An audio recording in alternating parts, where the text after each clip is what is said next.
Hello and welcome to the Winners Find a Way show. I am your host, Trent Clark. I am excited to have my friend Mark Graban today with me, The Mistakes That Make Us, his author of that book. And he runs a big podcast, My Favorite Mistake. Man, you were all about mistakes and you don't make any of them, Mark. Look at you. No, I make a ton of mistakes. Yeah. So we are getting into that. I am the CEO of Leadershipity, a serial entrepreneur organization member. I speak all over the world, having successfully spoken over 17 countries, man, 5-star rated. Let's go. I'm also known as a longtime coach in professional baseball, coaching in 3 World Series. And I also, in addition, like Mark, I joined Mark in the author world this year. In fact, just last week, this book launched, Leading Winning Teams with Wiley. Super excited about that. We had the book launch just a few days ago. Man, Mark, like being an author, I had no idea the work that was getting into this thing, bro. Yeah. Like, what was I thinking? Was that a mistake to think it would be easier than it was? I mean, yeah, I think I was just, naive, right? Like, oh man, I speak on all these topics. I've got probably 12 different programs I've done from stage. How hard is this going to be to put in a book? Yeah. Right. Yeah. Well, congratulations. That's a huge milestone to actually get it over the goal line. I'm going to use a different sports metaphor this time, but yeah. Thank you, Mark Graban. I appreciate the sports metaphor. As everyone knows, I am a longtime sports guy. And listen, the other thing that I have had great people on my show. We interview the 1%, right? The show is all about winners find a way. I love the quote from the 4 disciplines of execution. Winners, when shown data that they are losing, find a way to win. Now, interestingly enough, I find a bunch of winners in my home state of Michigan. And again, I've kind of stumbled on another Michigan brother here in Mark Graban, who's a Detroit guy, right? And so, Mark, you grew up in the Mitten State and did your college work. Yeah. Show them where you're from, man. Show them where you're from. Boom. Livonia. Over here. Yeah, about here. Between Detroit and Ann Arbor. Yep. Livonia. Yep. And not a U of M guy because he's a Northwestern guy. He went to Northwestern, Big Ten, which I appreciate, respect, and now resides in Cincy, Ohio. By the way, consistently one of the top 3 cities in America. Amazingly, it's awesome down there. It's a fun city. Yeah, it is. And man, I mean, pretty intelligent guy, right? Like engineering undergrad at Northwestern, no joke. That's industrial engineering. Then he goes to MIT for a dual mechanical engineering and MBA. So, Mark comes to play. That's how, that's what it is right here. So Mark, you're now doing consulting all over the world. You got your brand there. You've done over 13 years with KaiNexus, great software group. And it's amazing, man. You continue to educate and bring all that knowledge that you've acquired along these journeys, right? And you want to bring that to other people through your books, through your podcasts. And I get the, pure blessing of being on the podcast, My Favorite Mistake. And people wait for it because it's a tough choice between all of them, man. Like I'm telling you, there's a lot of them. Yeah. It's funny when I'm looking forward to asking this question of you and hearing your story. What's your favorite mistake? Probably half the people, as they're answering that, say something along the lines of, I've made so many mistakes. It was really hard to decide. And like my guest in episode number 1, Kevin Harrington, who people might remember from season 1 of Shark Tank. Kevin Harrington, as successful as he has been, said that exact same thing of, I've made so many mistakes. It was tough to choose which one to talk about. And he set the tone for everybody who's followed on that podcast to come and share a story. And, not just a mistake. This is not a reason to beat somebody up. Why'd you make the mistake? But to celebrate the learning and the growth and like seizing that opportunity. And as I've heard athletes say, especially, failure is a stepping stone to success. I think that's so inspiring. Yeah. I think, man, you've had some, listen, I tell you, I'm blessed to be on the show. Like Mark's had some absolute ballers on this show. Like it's no joke. Kevin's obviously a good example. Shark Tank. He is the face of like online shopping, right? Like for people who don't know, Mark has created tons of that stuff. Uh, Harrington has just with a billionaire, right? Like he is no joke. And the funny thing about it is like when you hear it, like people don't equate billionaire with mistakes. You got everything right, didn't you? I mean, and like, oh no. Like, it's a mistake to think that. That's right. That is a mistake in itself. So we're gonna get into some mistakes. You're married, you've written these books, you've been out there training a long time. Tell me the one thing that most people don't know about you. Most people. So, what I love teaching. I love learning, and one of my pandemic projects, just to stretch my brain and to learn some things, and it's something I'm passionate about. I am a certified spirits expert. So it's a similar track. My wife and I love wine, and somebody who studies wine and you get certified at different levels, you might say sommelier. Yes. Don't really apply that word exactly with the certification that I have, but it was an opportunity to do some formal learning. And we're here in the northern tip of bourbon country, Cincinnati and across the river, to understand more about bourbon and whiskey and other spirits and how they're made. And it was just a fun way to sort of stretch my brain, and a challenge of, could I do this kind of industry certification, not because I was looking to change careers or anything, but I can be that whiskey nerd that can get a group of friends together and, teach a little bourbon class if they want, and do some tastings. And that's very cool, Mark. I have got a lot of friends. I am a non-drinker, right? Okay. So I am an anomaly in the world. And, I have a lot of friends who, man, and I enjoyed the snot out of this, going out to a little speakeasy, back room, no one knows anything, a cigar, and they've got their scotch. And these mostly men are in heaven, right? Like they're like, this is my spot, man. But you know what I find, Mark, and this is kind of one of the discoveries of EO, man, is like when you get into those conversations, you have great vulnerable conversations with fellow men, and you're like, whoa, everyone's putting on the, I don't know if you know or not, I'm kind of a hard ass, Mark. It's like, and now you find out real people got real issues and real challenges that they're facing, and you're like, dang, like it's real. This happened just last night, where my wife had a bunch of coworkers in town, and we were out, and one of her coworkers, and these are badasses in their industry, and one guy, he was willing to say, like, he was a little vulnerable of, what, I really don't know anything about bourbon. I've never tried. So I'm like, well, let me be helpful, right? Yeah. Instead of being judgmental, or I know a ton about this. Well, what's wrong with it's an opportunity. I think it's like coaching of, being helpful, not being a snob about how much I know. That's not helpful. But, I asked him, well, what do you normally drink? Do you drink scotch? Do you drink? And then here, let me make a recommendation of, here's kind of a good entry into bourbon. Like, I'm not going to start you off with something that's super strong and super like, Basil Hayden, it's a good entry bourbon. I think he appreciated that, and he tried it. And I don't know if he became a total convert to bourbon, but I think coaching is about being helpful, and finding out, now, if he had said, I know a lot about bourbon, but I want to try something new, like that would have been a different coaching encounter. So I think you have to tailor it. I'm talking to a World Series coach here, so I don't need to tell you about coaching people.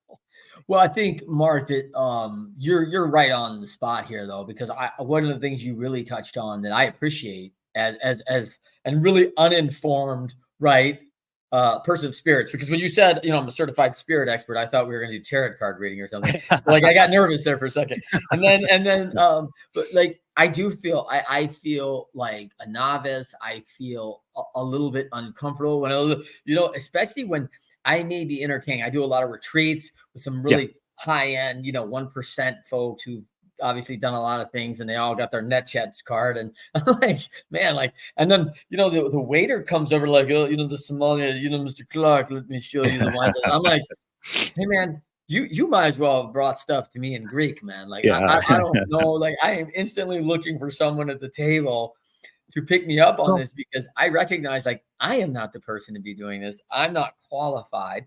And it does feel, when someone does have knowledge, I do feel every once in a while there's someone who does kind of, let me take over that because I have a lot more knowledge than everybody else. Right. It's like, well, okay. Well, but this makes me think of, like, leadership coaching situations where, like, I appreciate, you in that scenario being willing to say, look, I organized this, but I'm not expert on wine, and to defer or delegate or to get input. Like in the workplace, people in leadership positions get themselves in so much trouble when they feel pressured to know everything and to not ask their team, what do you think we should try? What do you think we need to improve? Right on. Leaders don't need to know everything about everything to lead effectively.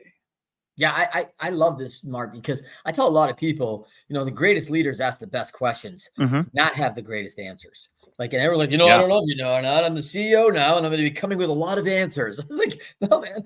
No, like, what we really need from you is I don't know engineering and process. And I've got Mark Graban on my team. He has a degree from Northwestern and MIT in this. Like, this guy's brain is like packed with process, man. And like, I'm like, we need to yield to Mark on this. Like, let's go to our teammate who absolutely has it, because we have things that we're going to pick up from Mark. He has things he's going to pick up for us. And together, man, we're unstoppable. Boy, if I'm not going to go ask my team, bad leader move.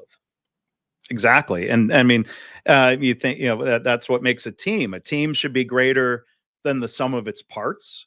I love examples in sports of teams with a system or a process. And sometimes, you hear coaches talk about this. And, I think the San Antonio Spurs, we used to live in San Antonio, great example of that. Now, they had a couple of the best players in the NBA. But there was a system, and we all know examples of where the most talented collection of players is not always the best team. You got people who are going to play their role. Yeah. And that I think that's an important lesson from sports. To bring into other settings. It's such a good example, and sports bring that out, right? And I was just favorable, blessed, right place, right time. But I really felt that in 2002. We won a world championship, with the Angels. And everyone goes, hey, man, who was on that team? People ask me that like all the time. They're like, because, everyone knew who Barry Bonds was. Everyone knew who Mark McGwire was. Everyone knew who Sammy Sosa was. Like, the superstars of the time were well known, and we didn't have any. I mean, I'm kind of picturing like they had a really good center fielder. Yep, Darren Hurstead. I was having brain cramp there, but yeah, I mean, Garrett Anderson, rookie of the year, Tim Salmon, although that was 7 or 8 years before that. Yeah. We had a good pitching staff. We had some young guys coming up like John Lackey and K-Rod. And we had a shortstop that nobody believed in, a guy named David Eckstein. Oh, he was tiny, right? I mean, no offense, right? 45 pounds. What's that? Yeah, he was tiny. He was a small guy, right? Yeah, like, I mean, this was not the poster child for Major League Baseball. And yet, very good player at the University of Florida. Like, he's not like he was no doubt a slouch ever. He was always a good player. But people did not see him as a major leaguer. He didn't look like the part. Troy Glaus, now that guy looked like the part in the way that he's 6'5", 240. But you also have athletes that it's amazing. It's a total grind, and there's a lot of work that goes into it. Cool. And but I think it's a good example of a team that really understood roles. I featured one of those team members I coached named Scott Spezio, who was a real role guy.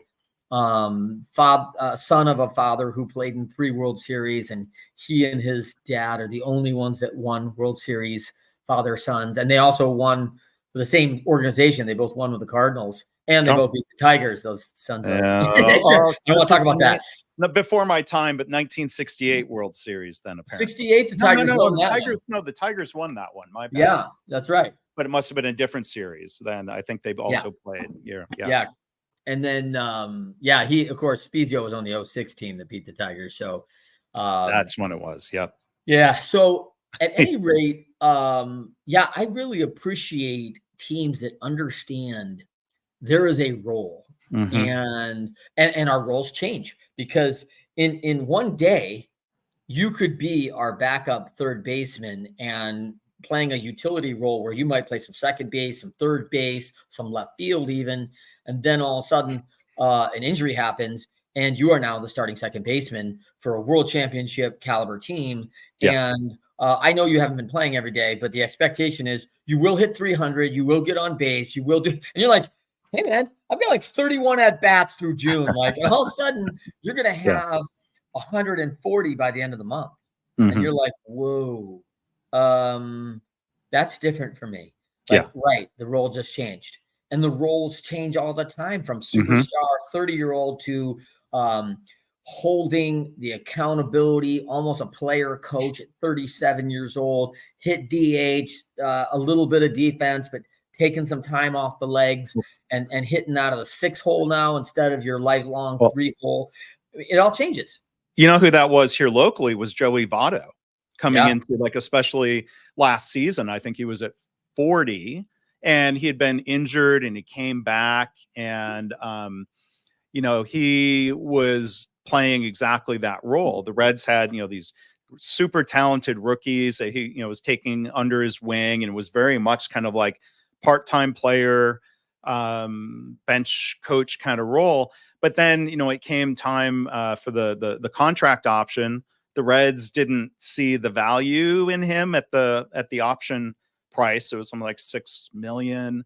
And like, I think the discussion was, well, we'll bring you back at a lower price, play another year part-time. And he still thought he could start and play every day. So he signed with the Blue Jays, but he only got a minor league contract. And then he was injured again and was coming back. Now he retired a couple of weeks ago.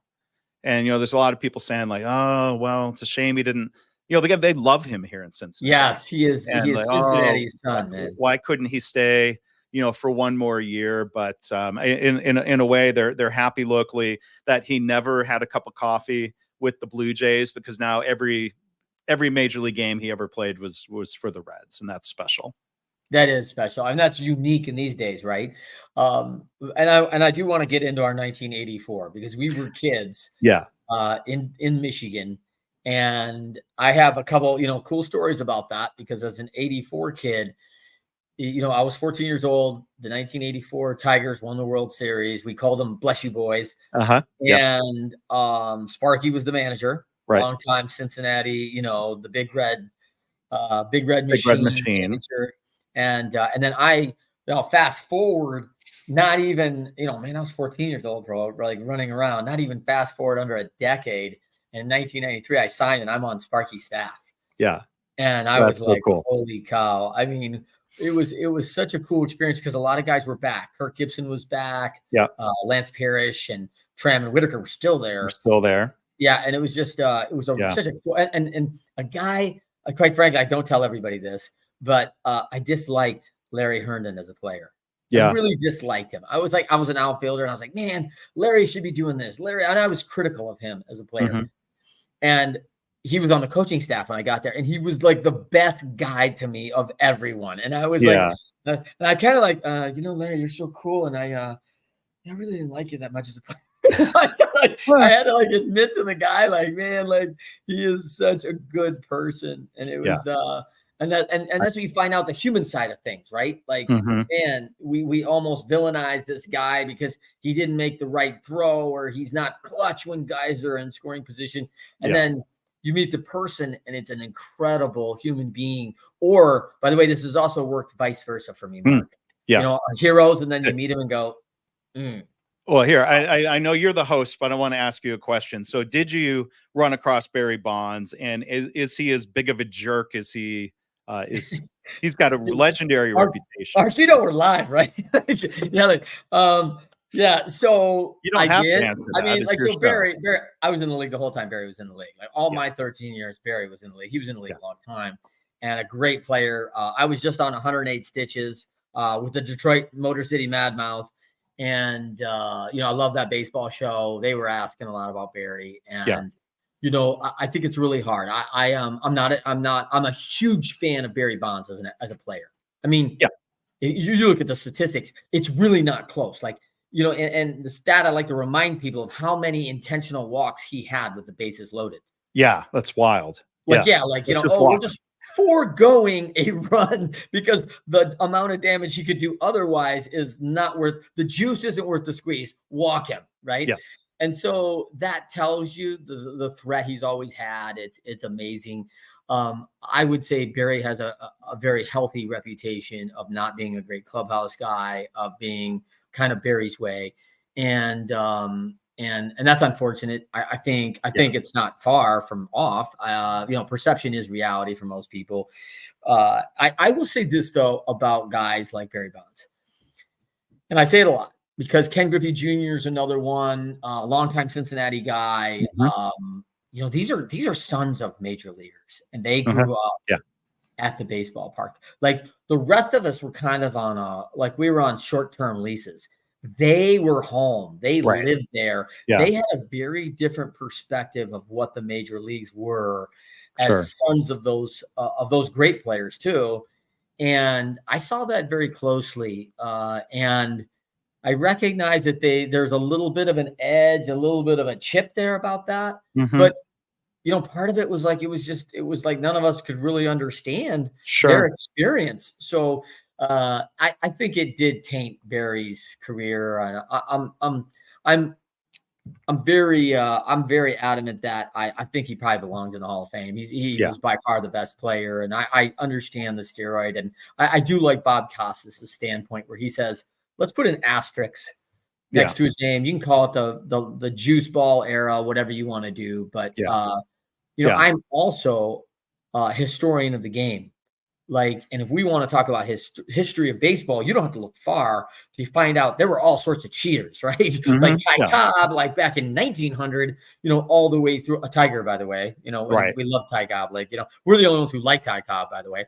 And so when you look at it, there was a bunch of people and from the 70s to the amphetamine generation where, hey, I'm taking a bunch of uppers to get going for a game because it's a long schedule. And they thought that was performance enhancement. Science would prove that different later, but they thought that, right? Yeah. To pitchers who have been, a lot of people have been notorious for sandpaper, KY, you name it, an edge to get an advantage over a hitter. Yeah. Well, I think Barry Bonds is interesting. He was certainly an individual winner. Yeah. I was curious to look up here. He only hit 245 in 48 postseason games. Yeah. Never won a World Series, right? Nope. And that's a knock on. I mean, there's a lot of great players in different sports who never won a championship. But when, from the individual excellence standpoint, my wife and I were living in Phoenix during his 73 home run season. So I went to, I think, maybe 4 or 5 Giants Diamondbacks games that year. 2003. Yes. Yeah. And you absolutely did not want to miss a Barry Bonds at bat. Yes. You plan ahead. I'm like, if I'm going to go get a hot dog or I'm going to go, but I am not going to miss a Barry Bonds at bat because he probably, he was hitting a home run a game. I think on average in those Diamondbacks games, he probably hit 2 one game. And I think of players, it's only a handful of players of like Shohei Ohtani. When I've seen him play, Ellie De La Cruz in Cincinnati is almost at that level of they are so individually good. You want to see every single thing they do. There's not many players like that, I think, in, a great team sport like baseball. Yeah, it is. It's very cool. And you have Ellie right now in Cincinnati, and the guy is worth the price of admission, right? He's Barry Sanders to the Lions. That's not a good team. Barry's worth the price of admission. Right.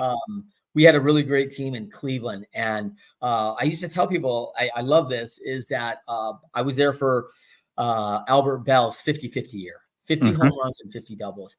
And So I would sit in the dugout, and when you have your walk-up songs by then, like this is like 95, I think 96, he did 50-50. And his walk-up was Hell's Bells by AC/DC, right? Bong, bong, like people would be like in the beer line, and like you'd hear the bongs, and you'd be like, oh, Barry's up, or I'm sorry, like Albert's up. Yeah. And so they would get out of beer line, and I would watch because when you go in a stadium, you have all the concourses where everybody walk through, right? And usually those are open. They keep them open, and people are flowing, and they get to their seats in between the innings. And then now it's in between an inning, and I would watch people stand like 10 deep.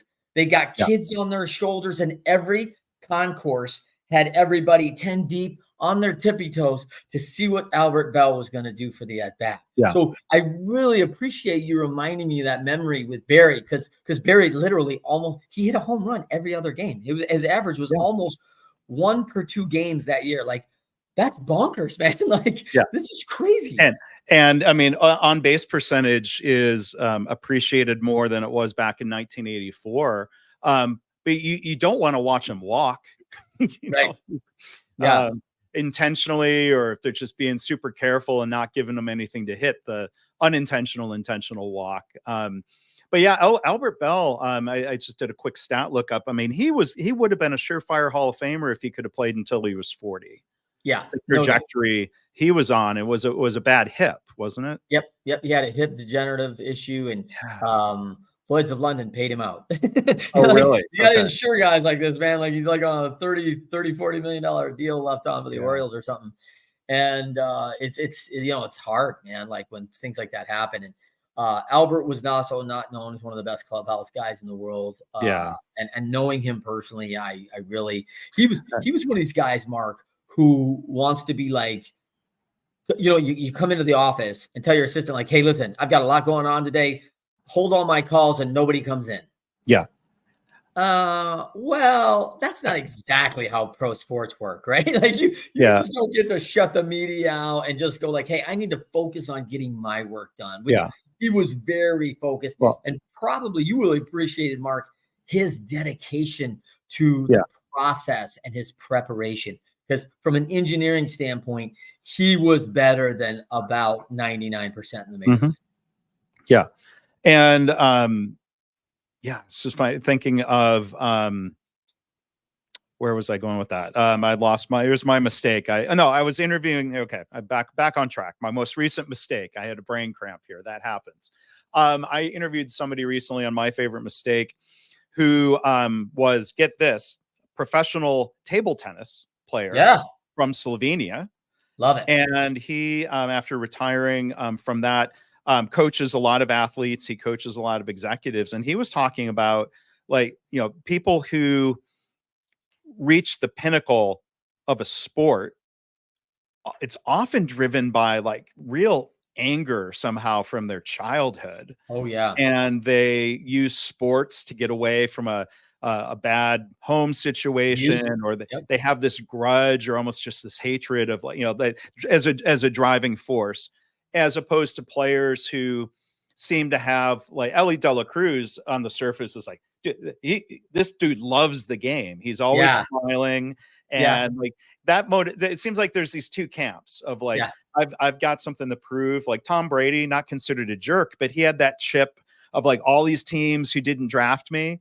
And F you, I'm going to, like, I mean, it sounded like there was like, he tapped into that in a way that wasn't self-destructive, but it sounds like for some players, like that drive, that anger, that fire can cause some problems. I'm sure you have seen, maybe seen some of that. Yeah. I'm a personal, like, I'll tell you my personal story. I thought the Brady Six, by the way, is a great little show. You can watch it. It's on YouTube, I think, right now. Talks about the 6 quarterbacks that were drafted ahead of him, right? Because he's like in the last round. And, the story of him going up to Robert Kraft, right, saying, hey, I'm the best, decision you ever made. Very highly confident, right? Yeah. And so he gets fired up about that. They talk about his draft, status and all the notes that, they say how bad he is, right? Basically, and by the way, I don't think the scouts were off. I'm looking at this body like maybe that guy should be delivering my mail or something. But no, we've seen the photo from the combine. I mean, one of the most embarrassing things I've ever said, and please look this up, by the way, they have a woman who's from ESPN, who's a total, she's a badass, right? And she's like a collegiate soccer player, I believe. Mm-hmm. And, the overlay video, they have the old Tom Brady and her running the 40 in heels and he beats her, right? And then it's an overlay and she's in heels. Listen, she's a legit athlete, so don't mess around. But I'm going, that tells you a little, of what's it like when you're running the slowest number. You're notoriously the slowest quarterback and the lowest vertical jump of any quarterback ever tested, right? And so I do find this chip is real. And, I was that guy too, Mark. I was the guy who at a very young age, I went out on a limb and I started telling some people hey, I want to play in the major leagues. And I got you're not big enough. You're not fast enough. You're not strong enough. I'm 14 years old, man.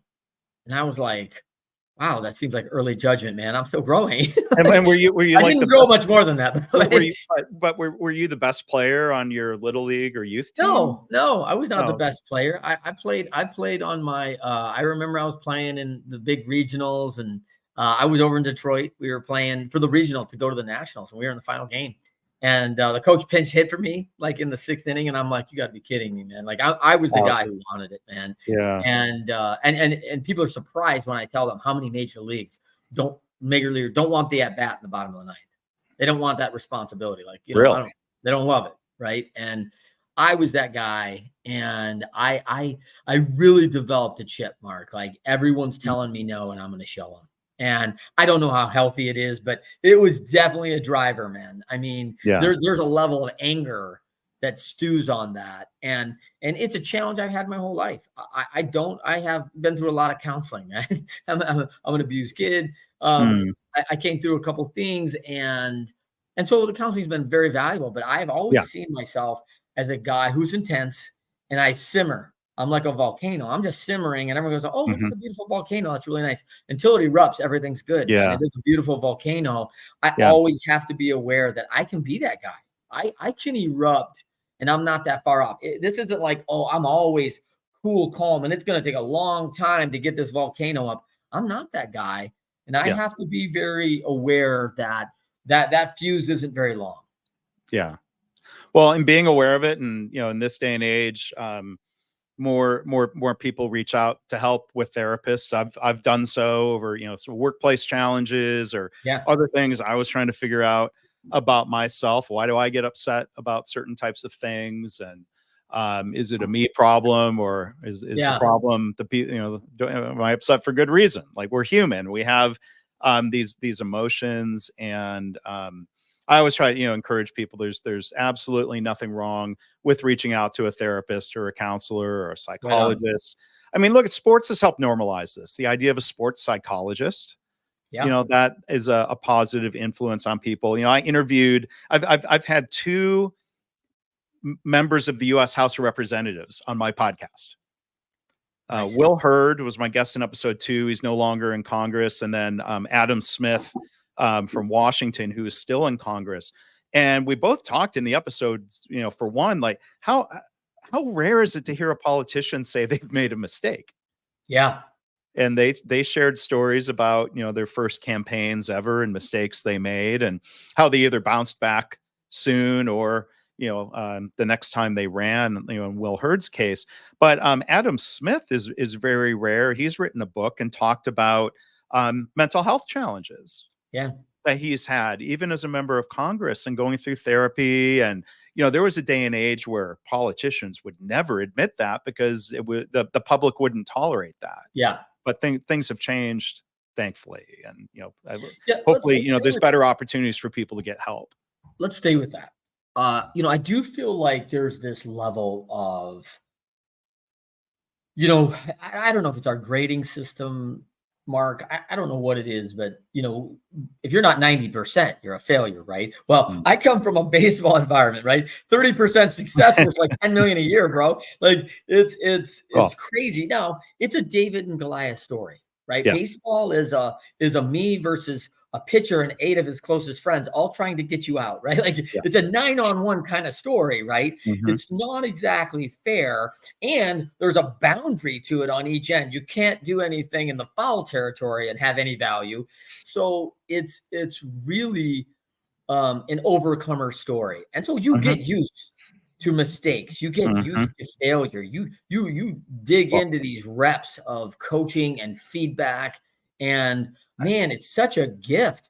And when I go into coaching now, I see leadership teams who are, terrified of mistakes. They're terrified of conflict. They haven't had a coach since they were 17 on the swim team, and now they're 57 years old. I'm like, so we haven't had a coach for 40 years? Yeah. Like, how'd you get feedback? I read a lot of books. I watched some YouTube. I got a therapist. I'm like, man, you gotta get the coaching some feedback, man. The best in the world have a coach. Right. Why don't you? Talk to me about what you've seen on this mistake level. There's all kinds of thoughts. I mean, I think of just connection to athletes, and I've been able to interview retired NHL player, retired NFL player, other athletes who've reached pretty high levels. And I think one thing they learn and they talk about is resilience, of realizing that you need to be able to bounce back quickly from a mistake or a failure. And there's, something to be said for, the having a short memory. Yeah. I mean, it's a Ted Lasso moment of, be a goldfish. Because my friend Lenny Walls, who was a guest, he played cornerback in the NFL and the CFL. And, we talked about if he got burned on a play or misread something or bid on a pump fake or something. And unless the player you were defending scored a touchdown, you got to pick yourself up and go play 40 seconds later. Like there's no time to be upset with yourself, or, you got to bounce up and try again. But then, I thought Lenny had great insights that I think apply to business settings. There's a time and a place then to reflect and look at game film and get feedback. So he's like, okay, well, next time we're on the sideline during halftime, especially during practices the next week, like that's when you do your deep dive and your reflection and you work on things in practice. At KaiNexus, the software company, there's a great culture there. And one of the things that sales and customer service teams do, it's been a default, like all their calls that they have are recorded. And you hear, how many times you sit on hold and you hear the company say, all calls are recorded for quality purposes and blah, blah, blah. And do they ever do anything with it? Well, at KaiNexus, they call this reviewing game film. And it's done not to be punitive if there was a mistake or something that could have been better. It's coaching. It's leadership as coaching. And look, like as a speaker, I hate reviewing my game film. I don't want to watch a recording of myself talk, but you kind of have to force yourself to, and even better yet, do so with a coach who can point out, here's some things that you did well, and then here's something, that you need to work on. And I think there's great applications for entrepreneurship or people in sales, or back to your point of, you're not going to get on base every time, you're not going to get a hit every time.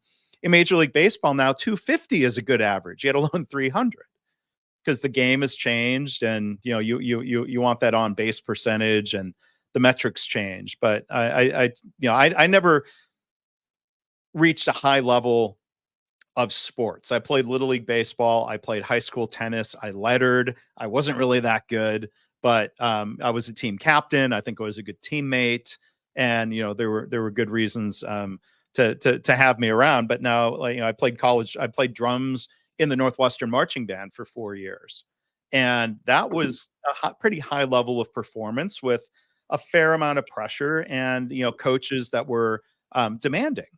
Coaches meaning like the marching band directors and I got, I mean, there were times where I got kind of yelled at for a mistake by the drum instructor, or embarrassed by the marching band director because I was standing in the wrong place. But, I mean, that sometimes you need to be pushed like that. And, it wasn't anything abusive, but, when you're trying to hold yourself to a standard. And we considered that Northwestern marching band to be a high performance. It was an award-winning marching band.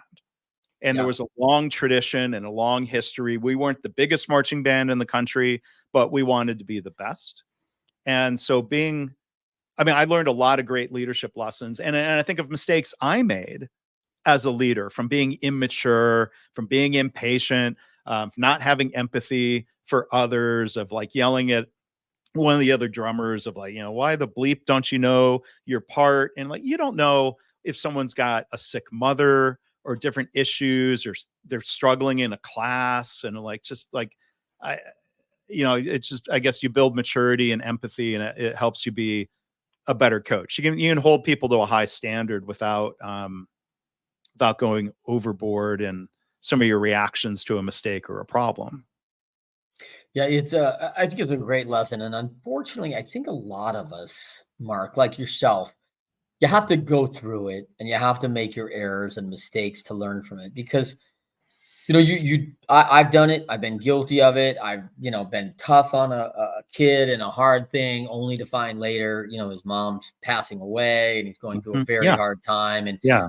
and amazingly, he's distracted. Right. And I'm like, of course he's distracted. Right. I would be too, and of course, pro sports are ruthless.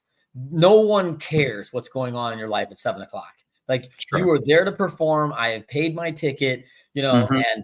and I think, man, I mean, I'm thrilled you brought up Ted Lasso, because I love it, by the way. Yeah. And there are so many leadership lessons in there. I mean, and it's Well, amazing. And they do the episode where, hey, some fan said some dumb stuff, and he goes after the guy, right? Like, hey, man, we all wanted to do that once in our lives. Like, what are you doing? Yeah. Like, you don't cross that line. And then, of course, the hard Roy Kent, who you think has no empathy for anyone in the world, is Right. going to take the presser and say, hey, listen, man, he's a good man. You don't know what anybody's going through, right? Well, think how all need to be aware. Think how sweet the character was with his niece. Yeah.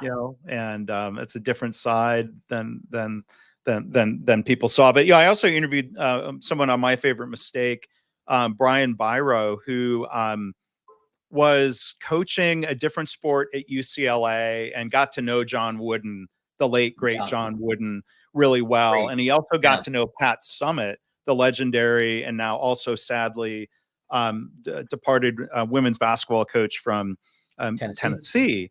And he wrote a book about the leadership lessons from those two. And Ted Lasso in the series was completely inspired. The John Wooden diagram hanging on the wall and the references to Wooden kind of gets into, even current pop culture. It's so good. I mean, I love to read that book. I am a huge Wooden fan. If you're not out there, by the way, and you don't know who John Wooden is, I appreciate that. John passed a few years ago. Yeah. And what's amazing about Coach Wooden is well-versed and known as a better person than he was as a coach. Yeah. He was an amazing coach, right? So like people can't compare those two. And it's like, whoa, and I tell a lot of people two things about John Wooden that shocks a lot of people. And one is the fact that people traveled all the way across the country, not to watch the UCLA games, but to watch how Coach Wooden set up a practice. And relayed his practices. And the other thing was this man coached well over 40, 50 years. And at one point won, I think, 9 of 10 national championships over a decade. And he never watched one piece of game film on an opponent. Yeah. And today that's unheard of, right? And you want to talk about, I use this statement, Mark, that you mentioned earlier, organizations that I work with, we're going to review the tapes. Yeah. And they're like, whoa, what does that mean? What are we going to do? I'm like, no. We want to know why we didn't win the proposal. We want to know everything. Let's debrief. Let's post with our top executive who just left. We got a post-game interview. Like, we need to review the tape. Why did they leave? Like, what could we done different? Could we have got them to stay? It may be too late, and I get that, but we want to know how we could be better. And the tapes don't lie, man. I mean, it's always, and as a coach yourself, like, oh, hey, Mark, coach, I was right in position. You're like, oh, really, Trent? Let's go to the tape. And I'm like, and you're like, you're supposed to be here on the back edge of the post on the weak side for the Detroit Red Wings, picking up the weak side, rebound here off the goalie, and you're over in the corner 4 feet from the boards. That's not exactly where we need you. And like, well, you meant like, I guess I'm out of position there. Like, well, you are. But I mean, I think healthy game film review, even in the context of a company like HiNexus, or, one thing, like when I started My Favorite Mistake in 2020, I didn't know how many people I could get to actually come and tell a fairly vulnerable story about a mistake they made. Everyone wants to talk about the victories and the successes, but a lot of people have done that. But one pattern and thing I really admired, and this was Kevin Harrington, this was Will Hurd, representative from Texas in episode 2, and others, is people owned their actions and their role, the mistake they made that either led to or contributed to a failure. Now, a lot of people are working in a team, and there are factors that weren't your direct responsibility. But like, no one's come on the show and said, like, and blamed others. Like, people own, like, here was my action, or here's the thing I didn't do. Here's why I did or didn't do it, because I made a bad assumption. I didn't know enough. I was naive. I was being stubborn. Like, they're thinking of why they did what they did at the time, and then how did they learn and recognize it to be a mistake. I think some people go through their career not learning from their mistakes because it's always somebody else's fault. I've got nothing to learn. Or like, even you think of like Glenn Ross. Yeah, copies for closers. And Alec Baldwin's character comes in, and Jack Lemmon's character is whining, "Oh, the leads are weak." Baldwin's yelling at. I'm not saying this is a great leadership example. It's just a fun movie, but saying, well, the leads aren't weak, you're weak, or I mean, look, that's not the greatest coaching example, but I think there's a time and a place for leaders to challenge people. If people are pointing fingers and saying, well, is that an explanation or an excuse? Like, to me, there's a difference. Like, understanding the explanation of what we did or didn't do, what we did that was wrong, what we didn't do that we should have.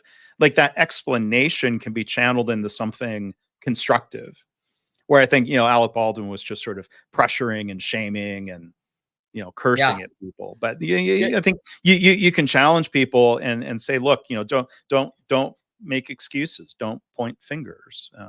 It's okay. Let's learn from it. I had Jim Ayers on my phone on the show. He did our book launch events. He's featured in the book, and he's a big wooden guy too.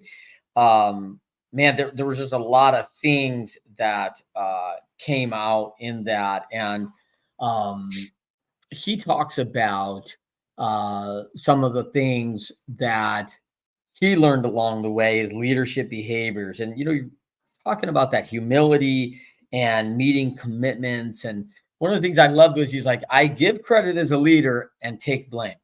I give credit and take blame.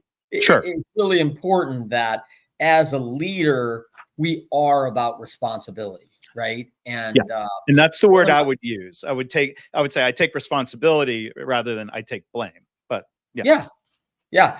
And one of the other folks, and I can't remember who it is right now. They took about the lessons. I think it was Chris Krause, actually. And Chris talked about the lessons he read up from the longtime softball coach, Sue Enqvist at UCLA, who, by the way, again, before Oklahoma, UCLA had that softball lore as championship. And Sue was an absolute John Wooden student, right? Yeah. And she was so good about pulling that out and understanding, like, wow, man, this is really incredible learnings that I practiced with all my teams. And it was so critical to me that people understand that in teams about what are those things that really are characteristics of that championship team. And he cited the 5 from Sue, which was vision. Coach paints the vision, the work ethic. We're gonna work. We're gonna go to work. We're gonna offensive defense, have a strategy. Knowing the role or your job, everyone knows their position and is doing it. That's a famous quote from Bill Belichick. I know we have a great team when everybody knows their job and they're doing it. Yeah. Safe space. Man, think about Sue Inkfist back in like 73 talking about like, the kids got to feel like they matter. They got to have a voice. Like I ask their opinion. I want their input. Like make it a safe space that if you do fail, like you're not losing your job. You're not losing your scholarship. You're not. And I think that Glenn Ross, which was of course adapted from the playwright, right? Right. And you see that there's like an intimidation level of like kind of this real autocratic kind of being leader, a bully. Right? Yeah, for sure. And then I think the one thing is, and we lose this, right, is it's fun. And I want you to talk a little bit about that because people don't think mistakes are fun, right? So walk us through how we get back there because no one likes to mess it up. No one likes to error, so walk us through what you've learned there and how do you get back to like, this is okay. Yeah. I think one thing I've learned about mistakes through interviewing people and reflecting on things I've learned and worked on in my career, I think there's like 2 broad categories of mistakes. I mean, there are some mistakes that are deadly serious to a company or in healthcare, mistakes that can be deadly serious to a patient. There are certain mistakes that we really need to prevent. And this is done through processes, communication, systems, engineering. There's a phrase I've learned in my career. You call it mistake proofing, where you try to put things in place that help protect people from human error. Yeah, protecting the person who might be the victim of the human error, the patient, and protecting the nurse or the pharmacist or the surgeon, protecting them. Making it really difficult or impossible to do the wrong thing. So there's kind of like, preventable process mistakes. But then there's mistakes that happen in the realm of, let's say, innovation, where there are certain mistakes that you really need to expect and invite and celebrate. And I think when we do that, we can use small mistakes as that stepping stone to success.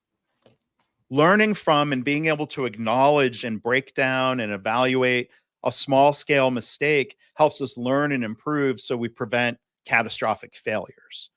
So I think, kind of realizing the situation that we're in now, I think, there's situations I interviewed, I've interviewed a number of guests who talk about really like celebrating failures. And one of them was Jim McCann. He was the founder, longtime CEO of 1-800-Flowers.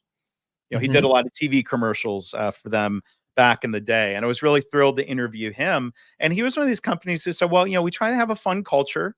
And we would do, I forget if they did it monthly or quarterly, but, they would sort of celebrate, the mistake of the month. And they would try to do it in a lighthearted way because there are some mistakes like, if you're late on delivering flowers to a funeral, that's pretty serious. It's not life. It's not a deadly mistake, but it could destroy that relationship with a customer, So, I think this idea of celebrating mistakes or embracing mistakes doesn't mean we don't care about mistakes or that we don't care about the customer or we don't care about the business, but we realize the best way to prevent mistakes in the future is to acknowledge and when appropriate, be a little bit lighthearted about the mistake and remind people a mistake is by definition unintentional. So what benefit do we get from punishing somebody for an unintentional act? We need to learn from it and helping people feel safe to speak up about the mistake.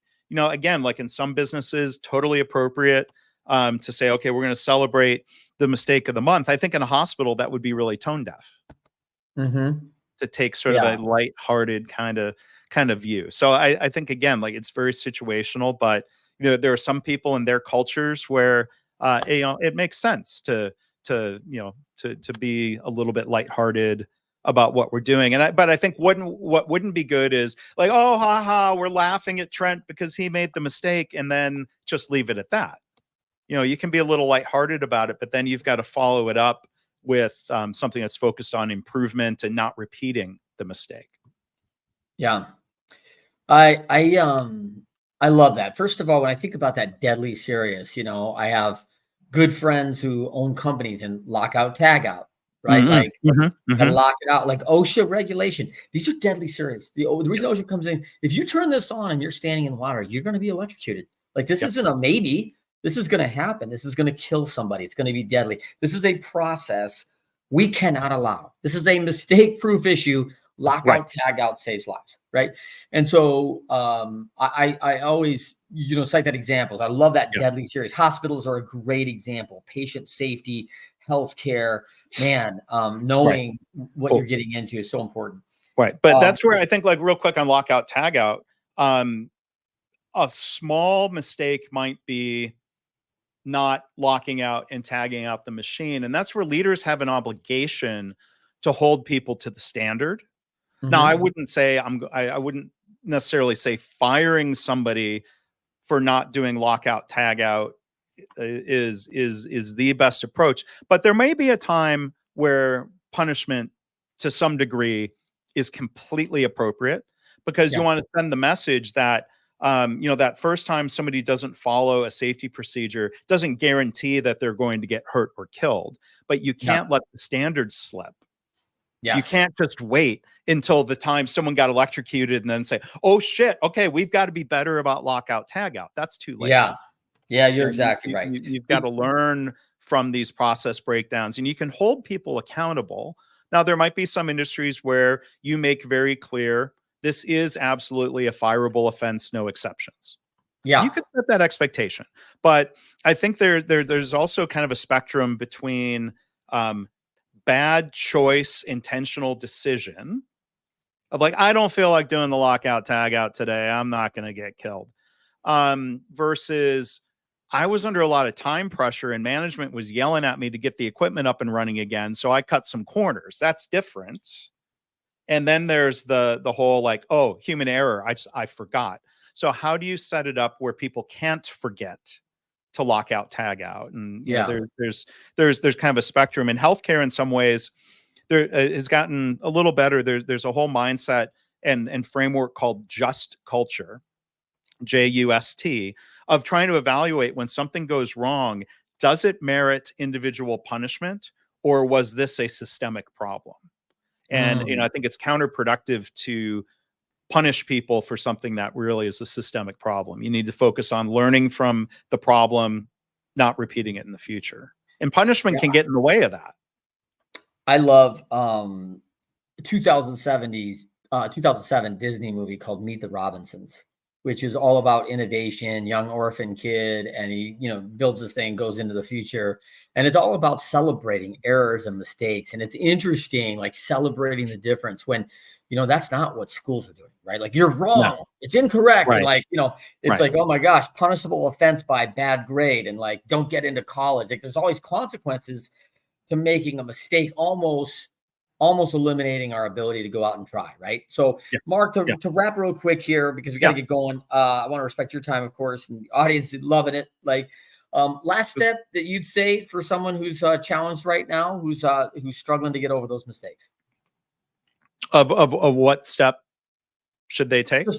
Yeah. And I 30 seconds, but I mean, I remind myself I've got it printed on a coffee mug where I use this, and I try to share this with others because it's been helpful for me. So in the aftermath of a mistake, 4 key reminders: be kind to yourself.